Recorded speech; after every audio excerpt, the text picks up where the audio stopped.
कल्पना with Himachal.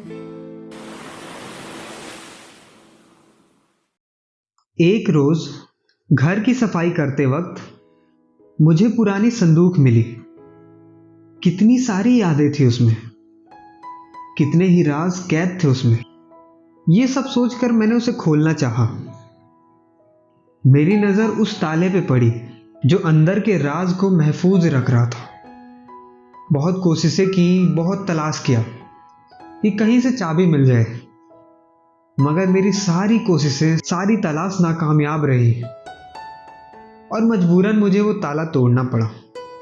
बेशक वो ताला कीमती था मेरे लिए। उस ताले के साथ भी बहुत सारी यादें जुड़ी थी और अपनी यादों को कौन तोड़ना चाहेगा। तो जैसे ही वो बक्सा खुला, मेरी खुशी का ठिकाना ही नहीं रहा।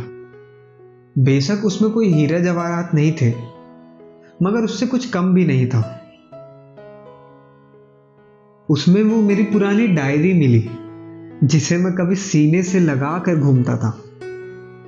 कुछ अतीत के पन्ने भी मिले जो मेरी बीती जिंदगी का हर एक दिन बयां कर रहे थे, और मिली उसमें कुछ तस्वीरें।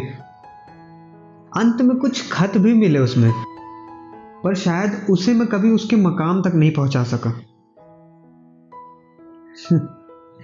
और इसके बाद मुझे मिला वो स्केड्यूल जो मैं हर हफ्ते बनाया करता था, मगर फॉलो एक भी दिन नहीं हुआ। उस संदूक में बेशक कोई खजाना नहीं था, और किसी ने ठीक ही कहा है कि जिंदगी में कोई काम अधूरा रह जाए ना, तो वक्त रहते उसे पूरा कर लेना चाहिए। मैंने उसी वक्त फैसला किया कि वो सारे खत को मैं उसके पते तक पहुंचा दूंगा, उसके मकाम तक पहुंचा दूंगा।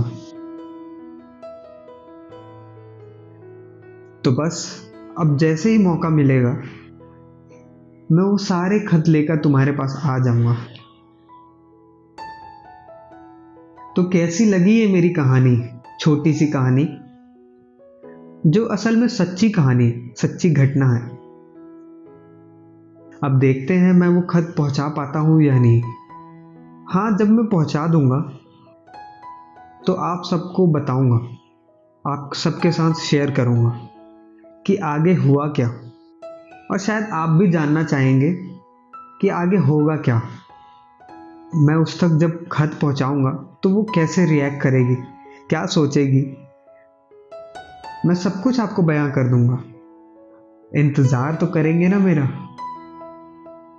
एक दरख्वास्त फिर से करना चाहूंगा कि प्लीज आप मेरी मदद करें और ये कहानियों को आप अपने दोस्तों को भी सुनाएं, जिनसे मैं उन तक भी पहुंच पाऊं।